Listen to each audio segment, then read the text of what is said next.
Everything's fine. We're all fine here. All right, for real now. This is for real. Let's see. In 3, 2, 1. I have Current Geek.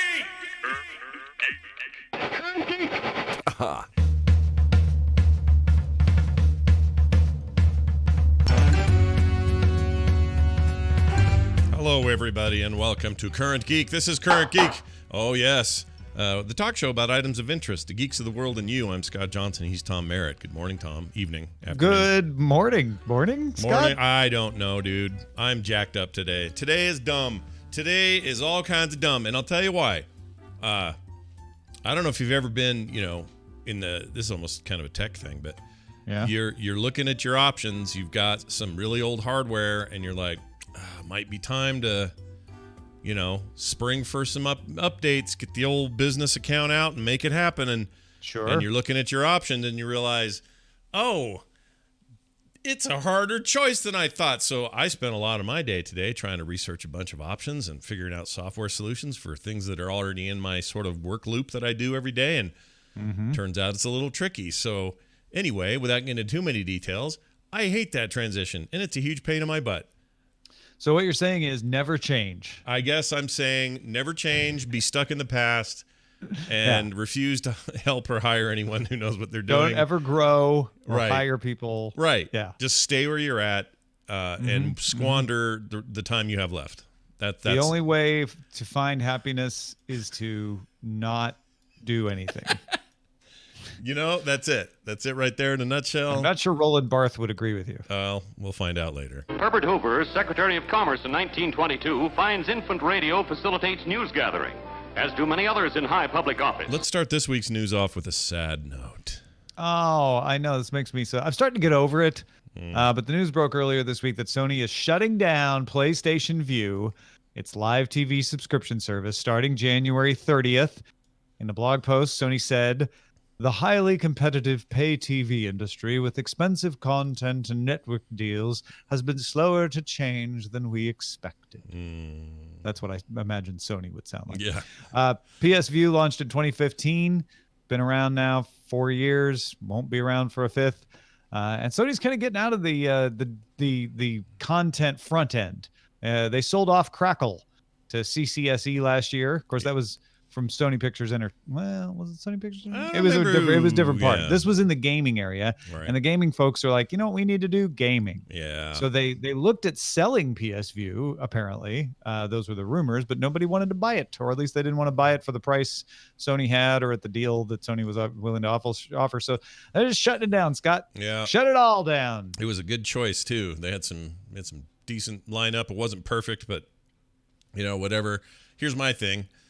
A couple pieces of trivia, or one anyway. Crackle was the premiere space for the Comedians in Cars Getting Coffee with Jerry Seinfeld when it first launched. So that's a fun little side. Which is now on Netflix. Yeah, it's a side note thing, but that's a huge hit these days. Anyway, the other thing is, I got to thinking about this week after we talked about it on Tuesday, and the more I thought about it, the more it occurs to me that maybe Sony saw this as the safe thing to do now.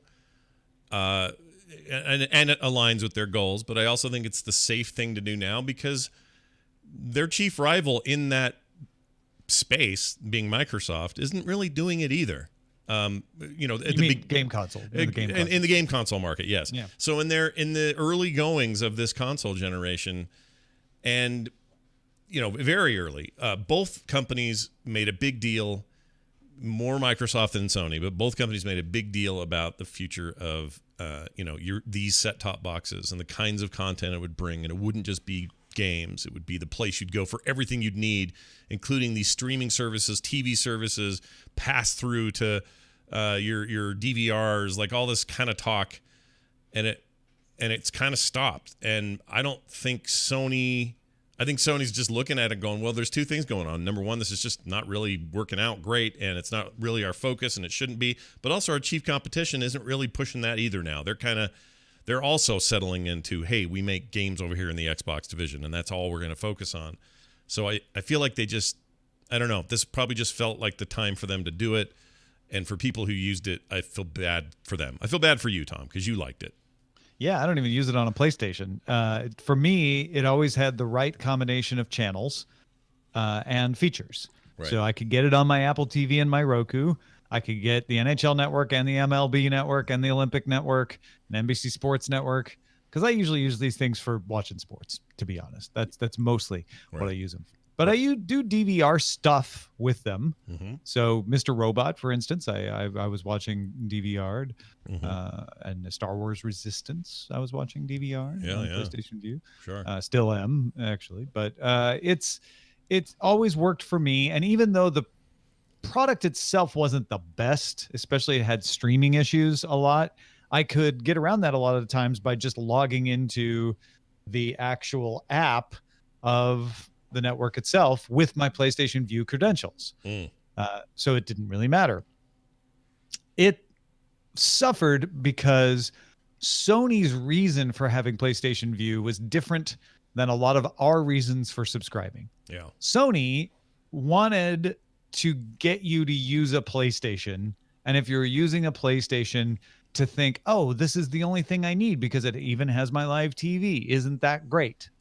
Right. They knew that in order to really like build up and get people into the tent, they had to be available on other platforms. That's why they made the apps for Roku and Apple TV, et cetera. Because they're like, well, if you sign up for this, you might have a PlayStation in your front room, but we're not going to expect everybody to buy a PlayStation for every room in the house. So having it on Roku, Apple TV, Fire TV is a way to, make sure people are like, oh, and the best part about it, I can get it on these other devices. But it was always around PlayStation. And because of that, it made sense to them to keep the name PlayStation View, because they were thinking of it as the PlayStation being the premier best place to watch PlayStation View. It just never did that. I think it's a mistake. It confused people who didn't want a PlayStation to think they had to have a PlayStation if they were going to subscribe to it. It's some screwy brand problems, and I totally agree with that. And I think that was a mistake, and they could have easily called this Sony View. And I think everybody would have been fine, including the PlayStation folk. They're not going to be confused. They totally get it. But it wouldn't have fit the original purpose, which was to drive people into using a PlayStation in their living room. That's a totally good point. And the thing is, they ended up succeeding in that regard anyway. Maybe not beyond the bounds of the typical game installation numbers, but still, I think that's just weird branding overall. And it was weird to even see it. I know better, but I would see it in a Roku or something and go, that's just freaking weird. It says PlayStation there. That's and in weird. the end, they didn't get enough because of that. I think they didn't get enough people in there, and they had to make a decision. Do we try to build this up as a business? Yeah. Well, Sony Gaming is like, we have no interest in building this up as a business. Some other department want it. Right. Should we make it its own division? Well, it wasn't big enough to justify making its own division. They just hadn't acquired enough subscribers. By all accounts, it was around 500,000. When you're looking at, Comcast and Spectrum having 20, 30 million a piece, that's nothing. Mm-hmm. It was also not something they could sell, apparently. So once you're like, well, we don't want to run it. No one else inside the company wants to run it. We don't think it's worth pouring investment in to build it up as a business, and nobody wants to buy it. You're left with having to shut it down. Yeah, and that happens with lots of products. It's just always a bummer when you're one of those people, one of that small percentage that totally dig it and like it, and it served you well, and now it's going away, and there's really jack you can do about it. And I think it's sad because if they could have got somebody to buy it with all the deals, so they keep all the channel agreements and everything, you would have definitely seen it take off eventually. Right. Sony just can't afford to wait that long. Right. That's all. There is going to be an avalanche of people into these kinds of services, I believe. Instead, it's already shaking out. It was probably going to happen anyway. Somebody was going to die. You have too many of these things for the small market that it has now. Even when the market gets big, it's probably going to shake down to 2 or 3 of them in the end. Hulu, YouTube, they have their own. They're kind of the dominant ones out there. Sling is hanging on. Mm-hmm. I wouldn't expect it to always hang on forever. We'll see. We'll see. Mm-hmm. But it's got problems of its own and the weird packaging that it has. Yeah. AT&T TV now will probably hang on surely because AT&T does believe that is core to its business and it keeps plowing money into it, unless they just sell off the entire Warner Media unit and television arm. Sure. So I imagine you'll still get to see those, but those are kind of your choices here in the US. The live TV thing is a funny itch to scratch. It's a tricky thing in the internet space. I mean, because obviously cable continues to be the dominant cable and satellite, the dominant way to do it normally. but this other way hasn't been such a slam dunk as streamed sort of catered content. Well, not yet. Not I yet. think it's just too early for it to be a slam dunk because people haven't quite got comfortable with that idea.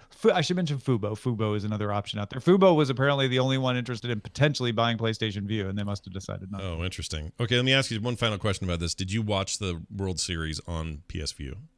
I did. All right. Yeah. Well, see, big swan song there. I guess it's here till January 30th, so you still have some time. Yeah, exactly. That's my only decision right now is, okay, do I cancel it today, October 31st, and not get billed for another month? Do I cancel it in November and just, switch to something else? Or do I keep it all the way to the bitter end? Right. Yeah, hard call. What's the price of that thing here at the end? Like 30, what is it? 30? Oh, they have multiple tiers. It's like 40, 50, 60, I think. Might start at 50 now. They did, like everybody, they were raising their prices. I think it just looks, well, whatever. I don't want to comment on the entire bit of that industry, but it just seems like consumers are looking at that and going, well, I'll just get cable. You know what I mean? Like, it's a hard sell. No, cable's way more expensive. It's more expensive, but they look at the two options and go, well, this other one I get 300 channels, most of which I won't watch, but I get 300 channels. It's $85 a month. And it's bundled with my internet. Well, that's easy. Okay, well, it's bundled with my phone. Like, the bundling is the only thing that makes sense. Right. That's where it's like, yeah, but I already have cable. Yeah. If you legitimately go to suppose.tv, type in the channels you need to have in your package, you will find online options are cheaper. Yeah, in almost every case. That's true. And most people are thinking about the advertised price of cable when they're comparing it in their head rather than the price they'll actually pay because they forget to call the cable company and argue them into a lower price after the introductory price ends. Yeah. And the average cable bill in the United States is something along the line of $200. Duh! Yeah. Okay, I take it back. I know. Everything I said was a lie. That's terrible. It wasn't a lie, but it was that's a common misunderstanding of people. They're like, well, but I've seen it advertised at, $40 a month, right? For cable. And then why wouldn't I already got the setup and everything? And yeah, I highly encourage people constantly to go to suppose.tv, honestly enter like, these are the channels I have to have. These are the devices I want it to work on. And then it will actually include Comcast, Spectrum. It'll include those as potential options for you. And tell you which one gets you the channels you want for the cheapest. That's Suppose TV, everybody. Suppose.tv. Yeah, go check it out. Excellent. All right. How about some new stuff to watch? HBO Max is going to feature a series. Oh, by the way, HBO Max is coming in May for $15 a month. Speaking of brand confusion, by the way, brand confusion up the wazoo over there at HBO. But anyway. Yes and no. It's going to be the same price as HBO. So it's like, yes, kind of doesn't matter that it's brand confusion because you pay the same amount for either one. But then, yeah, you get HBO with HBO Max for $15 a month starting in May. And you can also continue to pay $15 for just HBO if you just want to not pay for HBO Max. I don't understand why you would do that. It's so dumb. Like, of course you're going to get Max unless you're not thinking at all or you're just kind of letting it slide. But yeah, you're going to get HBO Max because all the HBO is included for the same price, plus all this new stuff. Yeah. HBO Max will feature a series set 300 years before the events of Game of Thrones called House of the Dragon, telling the story of the Targaryens as told in George R.R. Martin's book Fire and Blood. Fire and Blood is not in the Song of Ice and Fire Game of Thrones series. It's separate, even though it's in that same world. They skipped the pilot. They went straight to a 10-episode order. It's going to be co-run by Miguel Sapochnik, who directed a lot of Game of Thrones episodes, including the Battle of the Bastards, for instance. Ryan Condal is co-show running with Miguel Sapochnik and writing the show. The Long Night prequel that we had heard about that was going to take place, a long time before the events of Game of Thrones. It was going to involve the Children of the Forest and all that. That's done. They shelved it. Goodbye. Yeah. And in related Game of Thrones news, Game of Thrones producers David Benioff and D.B. Weiss aren't making a Star Wars movie anymore. They're too busy. They signed a deal with Netflix, so that's out too. So no Star Wars from the Game of Thrones guy, no Game of Thrones from Jane Goldman, and yes, Game of Thrones coming to HBO Max called House of the Dragon. Okay.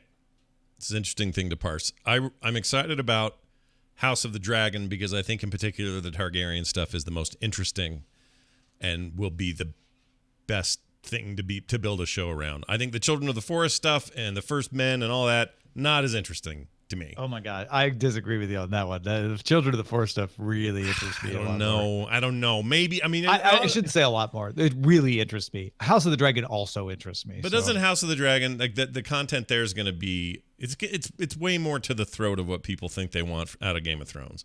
Whereas, if what you want is dragon, yes, and that is what my wife wants, is more dragon, and she's very excited about this show. I think the show sounds great. Don't get me wrong.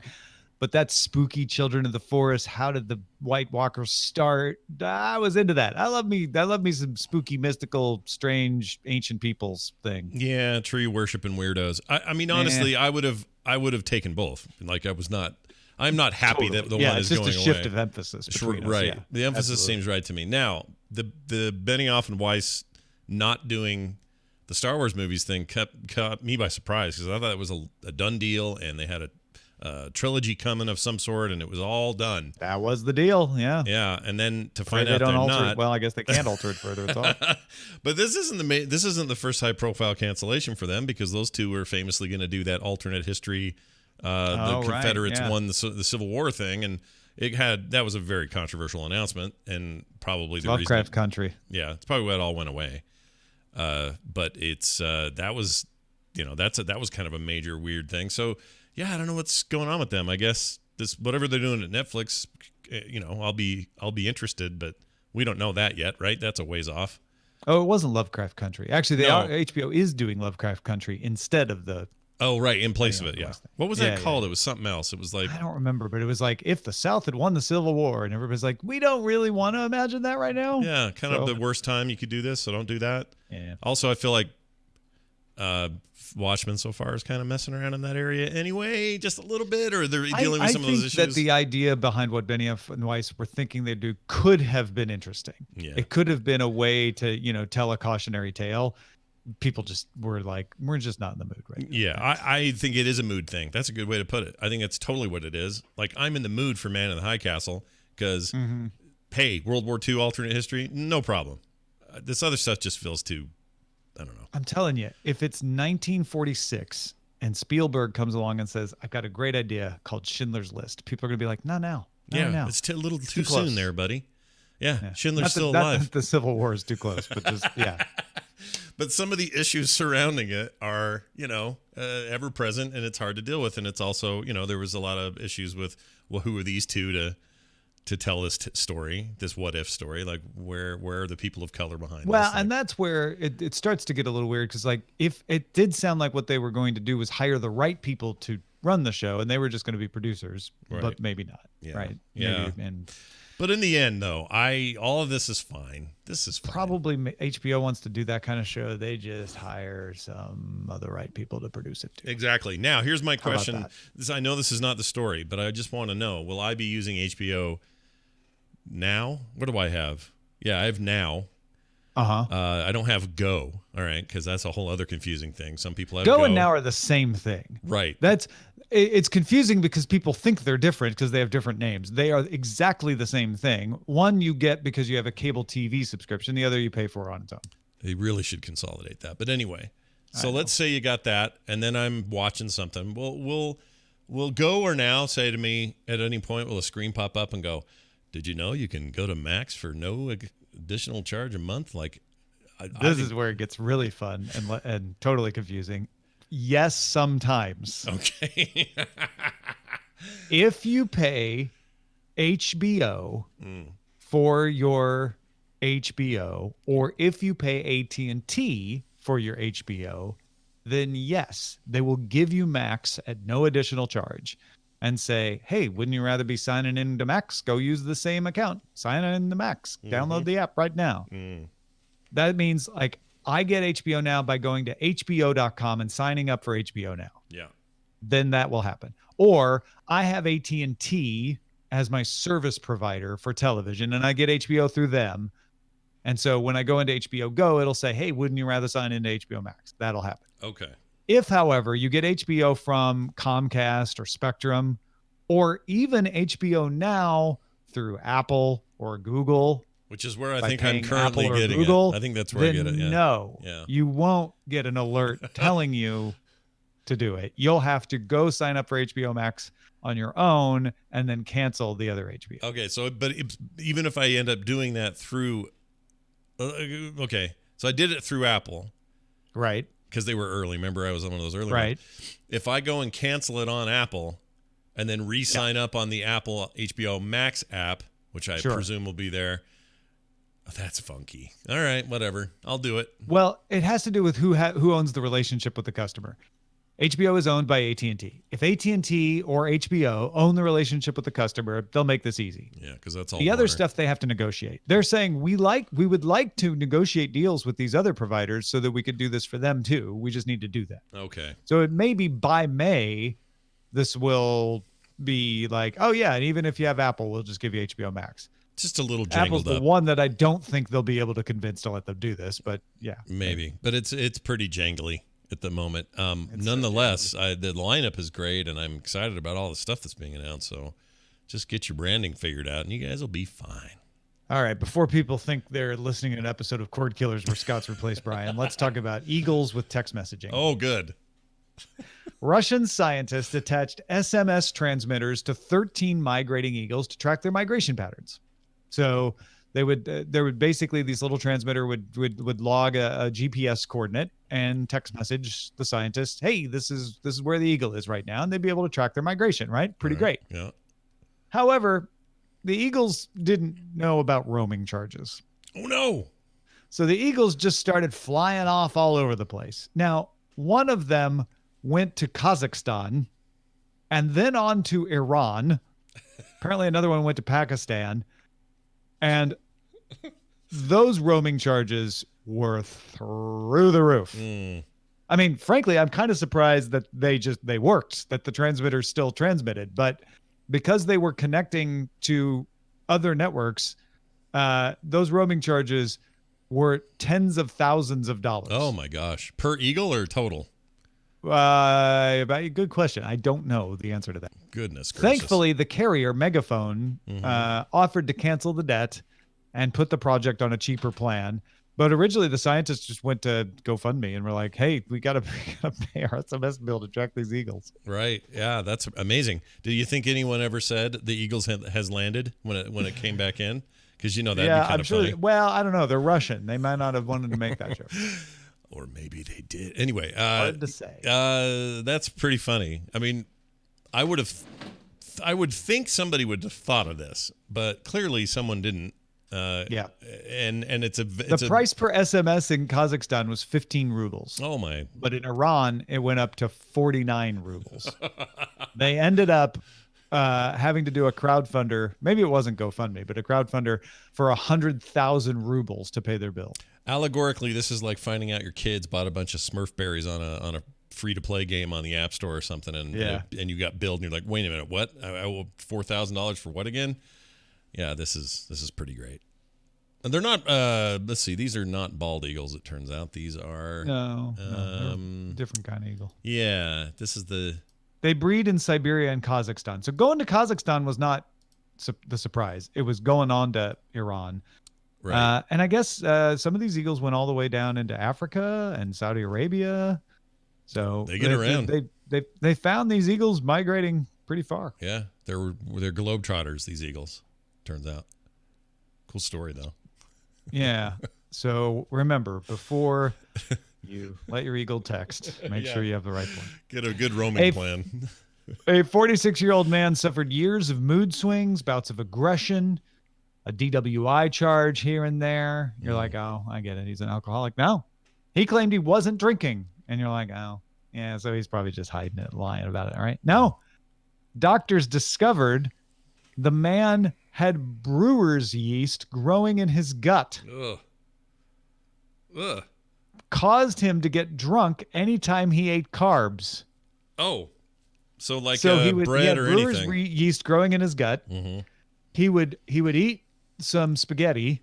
Yeah. And the brewer's yeast would go do what brewer's yeast does. It'd be like, let's turn this stuff into alcohol, beer, basically, in his gut, and he'd get drunk.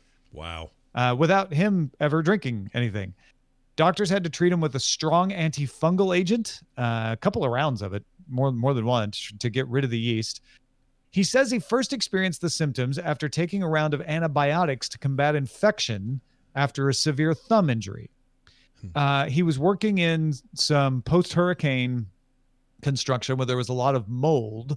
So the thought is that he probably inhaled the yeast while working on these houses, and the antibiotics cleared out his biome, so there was no competition, and then the brewer's yeast just took off and overtook his stomach biome. So he was producing because if you got a DWI charge, that means they breathalyzed him and everything. Yeah, he would have alcohol in his breath. He would have alcohol in his bloodstream. So he was creating his own weird alcohol high. That's insane. Right, without ever drinking. Yeah. I know some college people who are going to try this, and they really, really shouldn't. They really shouldn't, dude. Yeah. Did they get into? This is one I didn't read, but I wonder if they got into like how it got there in the first place. Well, that's what I just told you. He was working on the house. Oh, that's from that. With all the mold and yeast and stuff, they think he probably just inhaled it. Oh, I thought it would have just passed through his system. Yeah. If he hadn't been taking the antibiotics for the thumb injury. That doesn't seem like enough. So he had a little bit in his system. The antibiotic clear out his biome, and the yeast is like, hey, there's no competition here. I'm setting up house, multiply like crazy. And doctors had to treat him with strong antifungal agents, which you mentioned, and that sounds terrible. I don't know what that involves. That sounds awful. It's just a pill. Oh, but it sounds bad, right? Like I would like to think that it meant that the doctors shrunk themselves down into tiny helicopters, flew in and sprayed antifungal across the fields of yeast in his stomach, but it was probably just a pill. The fields of yeast. I want some kind of Fantastic Voyage thing. Oh yeah, sure. Inner Space. Remember Inner Space? That was cool. Yeah. I would be. That's a movie I'd watch. But I hope this guy's okay. This just sounds like a real weird bummer, and probably not. There's probably others like this. They don't know it yet. Yeah. They say this is a fairly not common. It's not like you're gonna meet somebody tomorrow that has this, but it's not unknown. It happens from time to time. Yeah, and our guts are weird. We keep so much important stuff in there. Like, oh yeah, your gut biome is important. Yeah, way more than we used to think. And it changes depending on what you do to it. Yeah, we keep most of our serotonin in there, according to my doctor. That's why people they say you should eat kimchi. So Scott, you're ahead of the game there.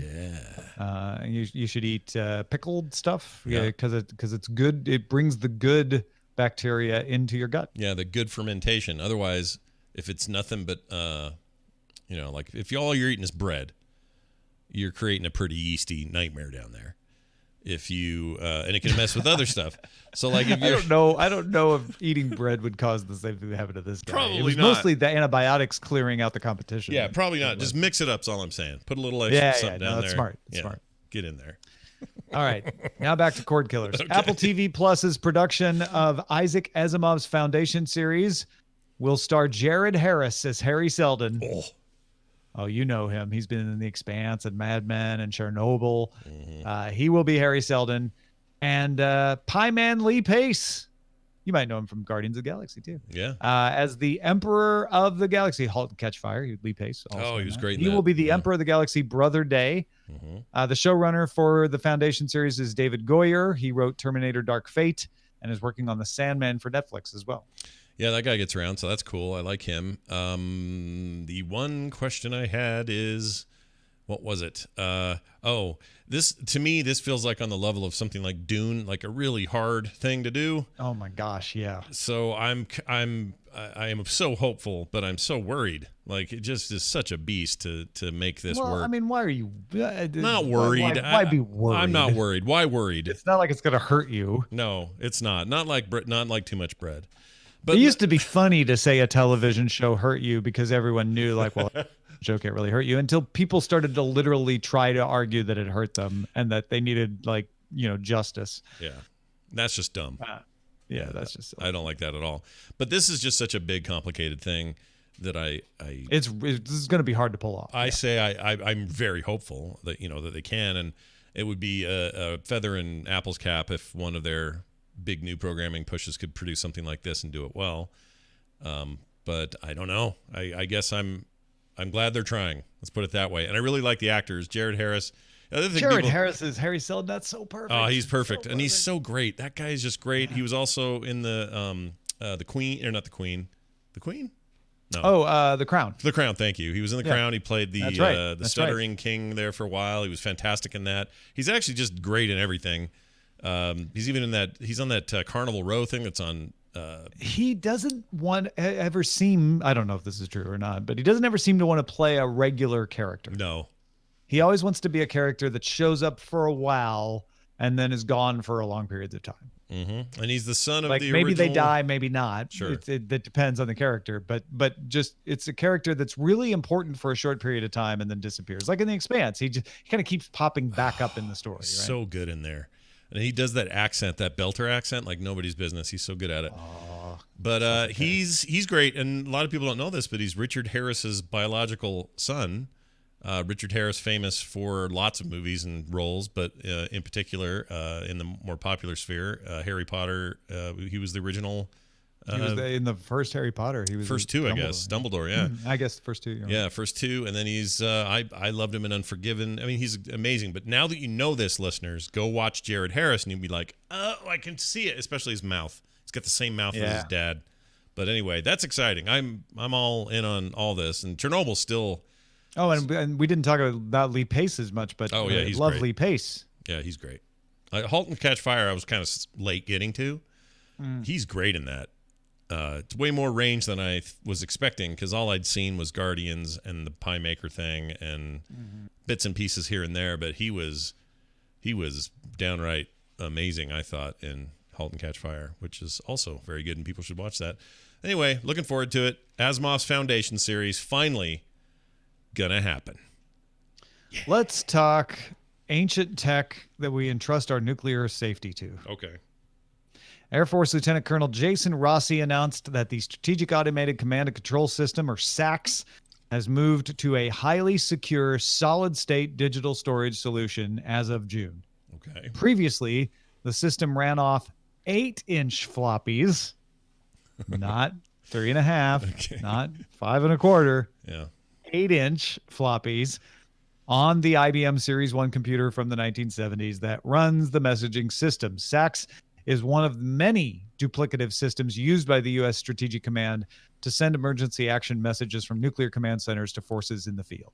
So this is the way they communicate with each other. Like, okay, are we launching a missile? Are we not launching a missile? Where should the forces be so they don't get hit by the missile? Who's launching it when? And this is one of those systems. And because you don't want it to fail, it's a very important system involving nuclear war. They are very conservative about changing parts of it. I imagine, right? Like it's not only, some people laugh and go, this is the speed of government, but I'm quick to remind them, not really. Like sometimes it's about the stability of a system, and this is as it stood before changes, and maybe even still, I can't say enough about the new changes, but it was unhackable because by modern standards, it's not connected to the internet. It's not connected to any other interconnected systems. It was this kind of old way. Think of it as sort of just a key in a keyhole, and nobody could copy it. And that's a safe way to do it. If it still works, it remains safe. Yeah. But at some point, you do have to. It's funny, right before the show, we were talking about making changes to your systems, and I'm having to do this right now. So This is a good reminder that even eventually you just freaking have to do it. And so now they're having to do it. But it's interesting too. Like you would think like, they should have changed it earlier, right? Well, no. Imagine if they had changed it to a magnetic hard drive, which is seriously less stable than even a floppy disk. I mean, a floppy disk is magnetic storage too, but you can control those floppy disks easier. Right. You can keep duplicates easier. I mean, anybody who's defragged a hard drive knows magnetic hard drives, not the most stable system, whereas solid state drives are, and now more affordable and more road tested because we use them in everything. Everybody's got a phone's got solid state drive in their phone, right? So yeah, I know a lot of people hear about endurance levels of solid state drives and that's a problem, and that the endurance is how many times they can be written to. And they have thousands and thousands of writable moments. So it's not like it's that big a deal, and you're probably going to get a new computer before that ever hits you. But what I didn't know, and I just learned this week, and maybe this will help somebody else the way it helped me. I didn't realize this, but if you hit an endurance limit on an SSD drive just because you've just worked that thing to death, you don't lose the data. It's not like losing a magnetic drive where things crash, the head crashes, or you just lose sectors. You just now have a drive that can't be written to, but the data is there. So you just copy it all over to a fresh one, and you're off to the races again. You have no idea, Tom, how relaxed I was after I heard that. Because up to this point, I kept thinking, great new tech, it's amazing, makes everything faster, I love it. Oh, but there's this giant hole in the middle of it, like the freaking Death Star that, someday my data will just fade away. Yeah, that's what I thought. And I was wrong. Yeah. I was wrong. And I love being wrong about that. So if you're out there and you were like me and you just took you this long to figure that out, be glad, because that's a cool thing. And that's the direction we're heading. And that's Take heart, ye. Yeah, ye. And and that's what they're using here. Or tech like it, I should say. Speaking to Kanye particularly. Oh, nice job. Yeah. Or the old-timey. Yeah.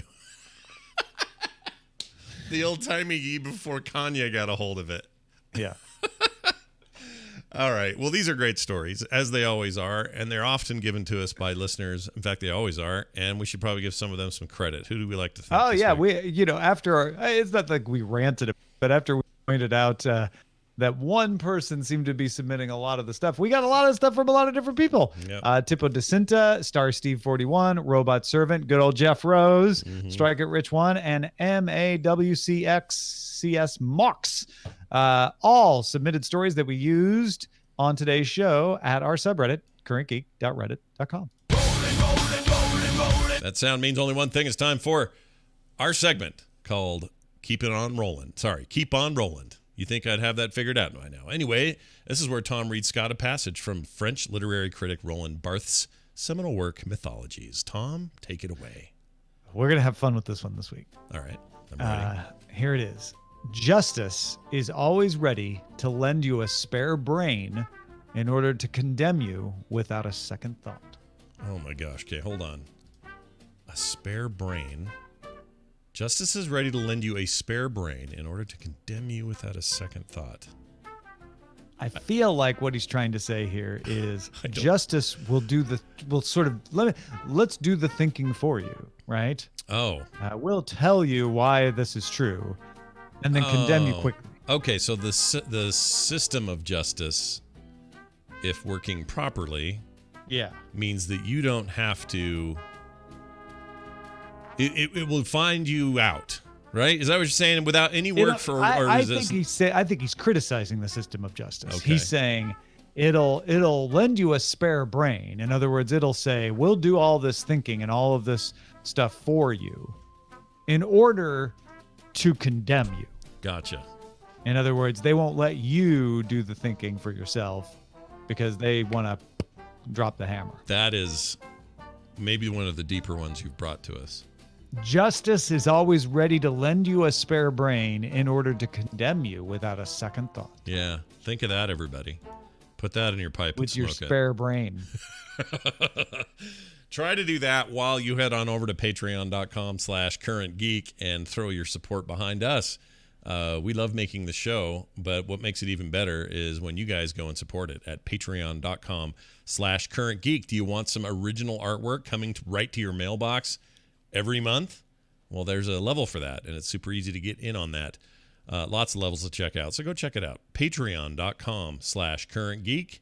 Give it a shot today. The future promises even more startling things to come. Forecast used to be a show. It's now a segment. We predict the future. Sometimes it's technology and science. Sometimes it's, I don't know, sociology or people or entertainment or frogs. Yeah, all that. But today we're actually kind of returning to an old regular here, and Tom has it. Tom, what is your prediction of the future, please? So we did this story at Daily Tech News Show this week about scientists figuring out how to grow meat in the lab in a way that makes it more like real meat. Okay. The short version of the story is they used some gelatin to create a structure for the cells to grow on, so they weren't just a pile of mush. Muscle cells that turn into meat are very striated, because they grow on bones and tendons and stuff, and they stretch out, and that's where you get the texture of a good steak. So lab grown meat up till now has pretty much had to be a hamburger because it was so mushy anyway. Right.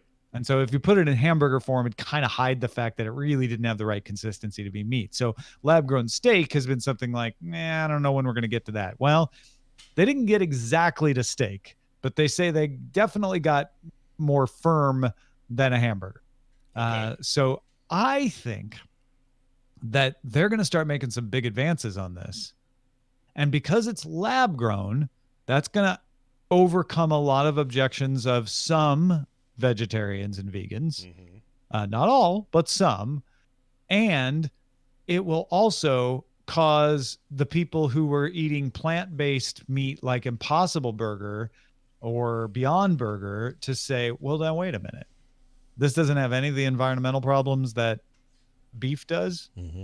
And I also, secondary thing here, I think there's going to be a backlash against the health of the Impossible Burger and the Beyond Burger because of the amount of oil in them. We're going to find out like, well, there are some health downsides. And there already are known health downsides to these burgers, but I think somebody's going to come up with a big clickbaity headline. It's going to make everybody turn against it, right? Right. Like, it's full of oil. It's not good for you.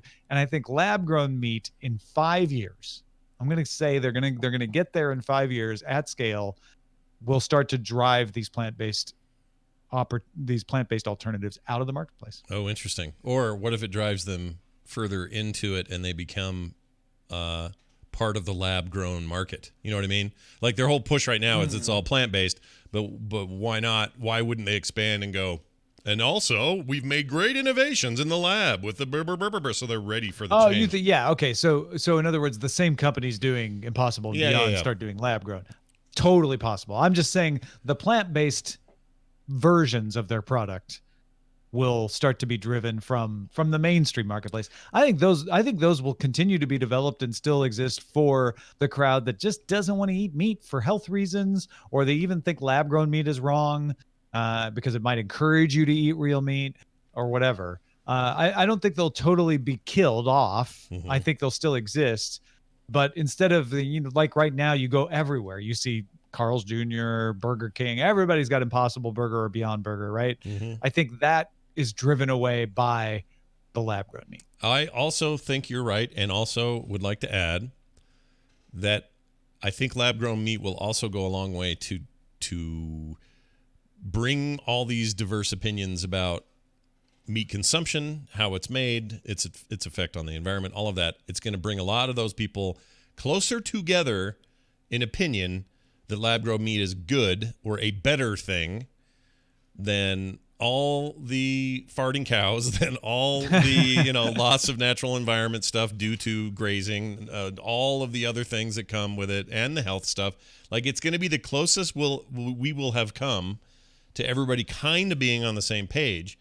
Because at the end of the day, you could still say, well, this lab is pumping out this much stuff, and in order to do that, that's it where burns we this could go much wrong, stuff. right? Is if the only way to make lab-grown meat work at scale causes some side effect that's just as bad as growing meat, or at least bad, right? That's where this could all go off the rails, right? It totally could. So that's all possible, but I think in the short term, anyway, in your 5-year plan, I think they get a lot closer together than they are apart now. So a little faction softening is going on here, I think. Yeah. That's what as the lab-grown meat firms up. Yeah, as the Look, as somebody who just had an amazing cauliflower pizza crust. Yeah.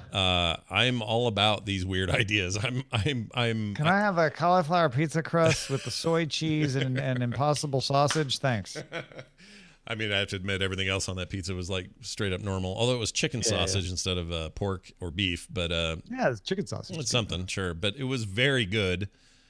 Props to Mod Pizza; it was fantastic. I was surprised how much I liked it. In fact, there's zero reason for me not to get it. You should go. No, live in LA. There's all kinds of pizza everywhere. Tom. I got food here in the house. All right, I don't need to be going out. Put kimchi on pizza. Kimchi on top of whatever you do tonight. Yeah, oh, it sounds so good. But anyways, yeah. What was I going to say? Nothing. That's all I had to say. It was a really good thing we just did there. Yeah. All right. Pizza. Time for this thing, which do I even have a thing for it? Oh, did I lose the... Oh, no. It's just a big ta-da. Yeah, I had it. Okay, well, I'll play this instead. Here you go. All right. I don't know what happened to it. I'll find it. There you go.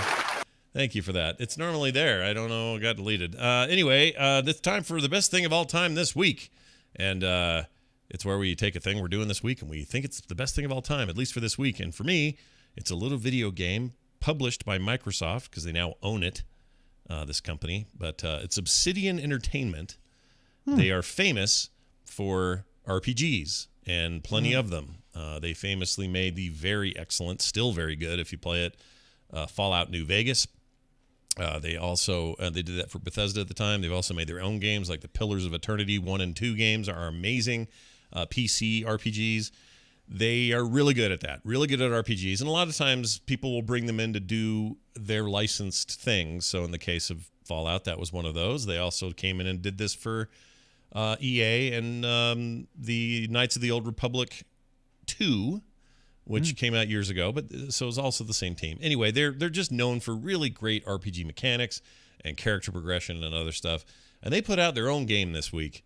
They're now owned by Microsoft. That was the news last E3 that they were purchased. They are well in development on this game, and it's called The Outer Worlds. And it's, imagine, kind of the Fallout idea, but in space. It's kind of like Fallout had a baby with Mass Effect, and this is the game you got. So there's a lot of interstellar travel. There's a lot of weird stuff going on the ground.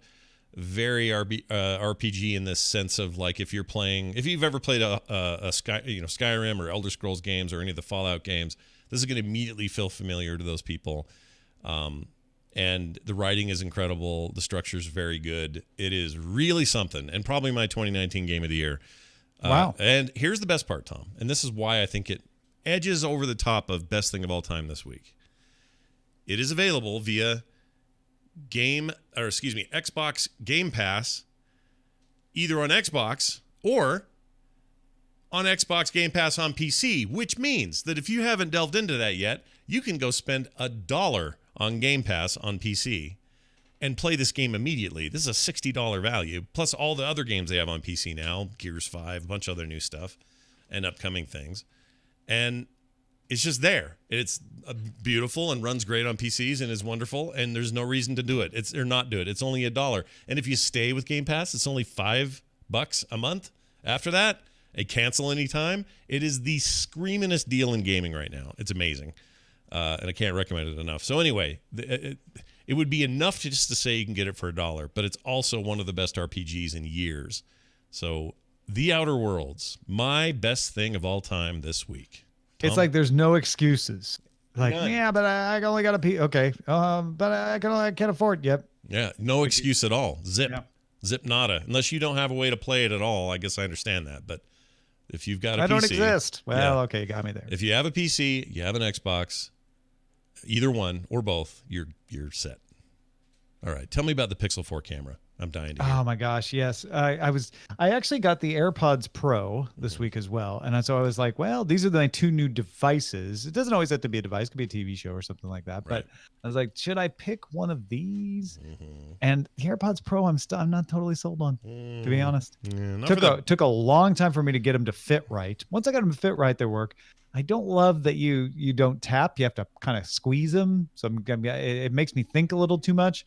But the Pixel 4 camera. Now, Pixel 4 itself is a great phone. I actually posted a short Twitter review of what I'm thinking of the Pixel 4. But the Pixel 4 camera, I am not taking anything with my iPhone for Instagram right now. And I don't have an iPhone 11. My wife does. And that camera is much improved. I have an old iPhone 10. So it's not apples to apples comparison here. I can't get it. I get it. Yeah. But I started by I took a portrait photo of my dog Sawyer, put it on Instagram as a test. Then I just took a picture of a drink I was having at a sword and laser meetup, put it on Instagram. And then I took a picture today of something else and put it up there and was just like, man, my pictures, just looking at my timeline. Oh, it was a picture last night of my Cardinals pint glass because baseball season's over. So I always retire it and I pull out the hockey pint glass with the Blues on it. Sure. I'm like, those pictures that I took, they just make all the other pictures before it in my Instagram feed pale. They just look so good. The lighting looks so good. Everything just glows in those pictures. That's great to hear that. about that thing. I mean, the Pixel 3 camera was pretty nice as well, as I recall. I want to go take a picture of the moon. Oh my. That's apparently a thing you can do with the Pixel 4, so I got to try that. All right. I mean, the moon's cool, dude. I'll photo you the moon, Scott. Yeah. Well, so let me ask you this. Is it... Well, I guess you haven't really, like you said earlier, you haven't like taken your wife's phone and really, done comparisons. Yeah. But at this stage, you feel pretty confident that might be the camera to have, or maybe the phone to get the camera. I hesitate to say that because I don't know a lot about photography, and I know that the iPhone 11 triple lens camera is pretty darn good, and a lot of people consider it to be better.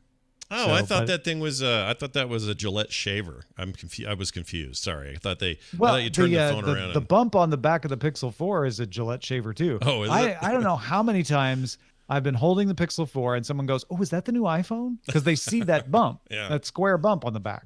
Oh, that's hilarious. People don't know that it's any different. Yeah, that's crazy. So, interesting. Well, I'm happy to hear that. Who's I talking to? Somebody on Twitter. Oh, Jason Howell, our old pal Jason, really likes his 4. And although he didn't say much about the camera, it's just good to hear that thing's going well. It's a nice job, Google. Yeah, with your decent phone. Decent phone, great camera, decent phone. I think that's good. All right, we have a quick email from a listener. This is from John, who wrote in, says, "You were saying that superhero is not a genre. However, hero is a genre. Superman 2, for example, is a hero's journey. He gives up his powers and questions his worth before rediscovering his purpose. Bye-bye," says John. Nice try, John. Hero is not a genre. It's not. As you're describing it, the hero's journey is every story. If Right. hero is a genre, then all stories are in that genre. Like the hero's journey is what every story, movie, book is now modeled on. So I don't know that hero is a genre more as much as hero is the way people tell stories. Right. Here's an example. We brought up this example. My favorite MCU movie, which is Winter Soldier. Captain America, the Winter Soldier. Okay. That movie is and I think I said it out loud, that movie's a 70s spy movie. Yeah, right. And style spy movie, which I would call its genre. I would call it a spy genre, and maybe a 70s spy genre is the subgenre there or something. But it still involves a hero. In fact, a few of them, and I don't mean the literally like, oh, Captain America's a hero. I mean like they all go on heroes' journeys. Yes. Where they hear the call, deny the call, accept the call, overcome the adversity. Like, yeah. Yeah. Everybody, all movies, hero's journey, all of them. Yeah. I think it's the Not one a genre. thread. No, not a genre. It's more of an impossible to avoid part of all storytelling, because no matter what it is or what's going on, there's a hero's journey. There are non-heroes' journey stories out there, but they are not numerous. No, and they're not as popular, and they're also usually thought of as really weird and hard to understand. Like, there's a reason why this shows up all the time. It's because we relate to it. We reflect on it. We see it and see ourselves in it. Like, even if they're less than lovable as a hero, let's take Walter White, for example, in the run of Breaking Bad. Anti-hero. There's all of the pieces are there still of how you follow that character, how you relate to them, the parts of them that you feel empathy for, the parts of them that make you mad. That they definitely fiddle with the formula, but the formula is still there. Hero is to genre as Janet is to girl. Nailed it. Well done. I've never met a man named Janet. No, did you watch The Good Place? No, but Janet I knew it must be be something real. I figured. Or Janet is a character who is not a girl. Yeah. And every time she gets called a girl, she responds, "Not a girl." See, I need to watch that show. Everyone tells me it's great. I feel like a bum for not doing it, but I will. I'll get around to it. I think you'd love it. Yeah, I think I would too. I like the people who make that. They're all alumni from like My Name is Earl, and then later on like Raising Hope. I love those shows. And they're less than 30 minutes too, so you don't feel like I gotta make time. Yeah, you need to get in there. Ted Danson, I like him. Still watching. Thanks to you, I'm watching Cheers again, so that's cool. Oh yeah, I was just watching Cheers earlier. Cheers is great. All right. Thanks for the email. You can send those emails to us at currentgeek@gmail.com, or you can leave us voicemails at 801-471-0462. Next week is an autopilot edition of the show. We do it once a month, and it is for The Sopranos. Speaking of HBO, Max, Go, or Up or Down or whatever. It's a show about singers in a chorus. Yep. They all sing very high and not very low. No, it's maybe one of the, it's got to be on the top, like, I don't know, top 10 Critics' Choice shows of all time or something. It is very, very good. I've seen the thing twice in entirety. I kind of want to watch it again, so this might be the perfect starter again for me. My memory is the pilot doesn't start, or excuse me, the pilot feels very different than the rest of the series in the way that Friends did, funny enough.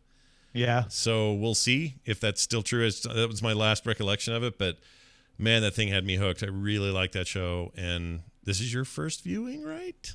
Yes. Yeah. Well, I think I may have seen the pilot at some point. I'll tell you after I watch it if it looks familiar, but I have not watched the series. Very excited for your reaction because it's basically, hey, what if we made a whole series that's like basically Goodfellas the whole way through? Well, and I love those movies, Yeah. like The Godfather and Goodfellas. Yeah. And, If you like that stuff, you're in for a treat. It's very good.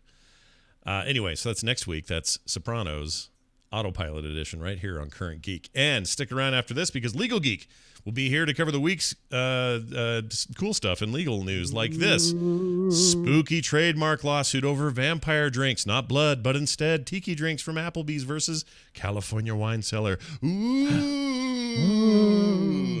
That's pretty scary. Trademark law. I can hear kids upstairs now. I bet we're getting trick-or-treaters already. Trick or treat. Yeah, we're recording this on Halloween evening. I don't have any candy. I'm just going to ask for tricks. I mean, look, it's your prerogative because they've always said trick or treat. It's not like it's I'm calling your bluff, kids. Yeah, like for once, let's take a stand and just do the tricks. No, we're actually trying to be the cool house. We have like bags of Pocky. Oh, that is cool. You know, that Japanese candy on a stick. Yeah. I'll tell you why we're cool. Kim's doing full-size candy bars and she's giving out pop toys I don't want anymore. So oh, nice. Yeah, that's great. I get a lot of pop toys from people and I just don't have room. So you're going to be the house that had the pop toys until you ran out of pop toys and kids started showing up and like, what about the pop toys? And yeah, like, they're gonna hear from their friends they got a pop toy and they're not gonna have any left. Like, man, I got to that house and they didn't have any pop toys left. Get here early, kid, you little turd. Such a rip-off. That's right. Anyway, that's all coming up next week, and I'm excited. CurrentGeek.com is our thing, our deal there, our website. That's what I meant to say. Patreon.com/CurrentGeek. And as always, Tom's at Ace of Tech. I'm at Scott Johnson on Twitter and Current Geek on Twitter. That's going to do it for us. For me, for Tom, for all of you. We'll see you next time.